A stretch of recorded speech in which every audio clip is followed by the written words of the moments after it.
আজকে যারা যে বলছে যে আমি নিজে নিজে খুব বড় বড় নেতা হয়ে গেছি, ওই কথা থেকে দেখা হয়েছে, আমরা তো দেখেছি এই পঞ্চায়েতের সময় কে কিরকম নেতা হলো, কোথা থেকে হলো, কে কোথা থেকে টিকিট দিল, সেটা তো আমরা জানি। কাকে কখন মানুষ করলাম, আজকে হয়তো বড় বড় নেতা হতে পারে, কিন্তু সবাই যে আমরা মানুষ করে যে আমরা কারো হিংসা করি,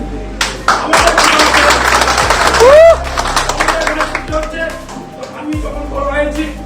আবার তুমি আসো না, তুমি বড় হও, তোমাকে বড় করার জন্য আমরা তো সবসময় আপনার চেষ্টা করি।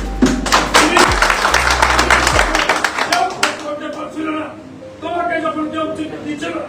তখন কত লড়াই করে এই রহিম বক্সিকে অনেক লোকের আমি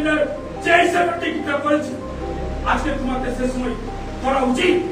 আজকে তুমি বড় বড় কথা বলতে পারো, কার উদ্দেশ্যে, কার জন্য তোমাকে আজকে যে পাঠিয়েছি, কি জন্য আজকে তো বড় বড় কথা বলছো, কার কারণে? আমরা যদি সেদিন টিকিটটা না দিতাম, যদি না করতাম,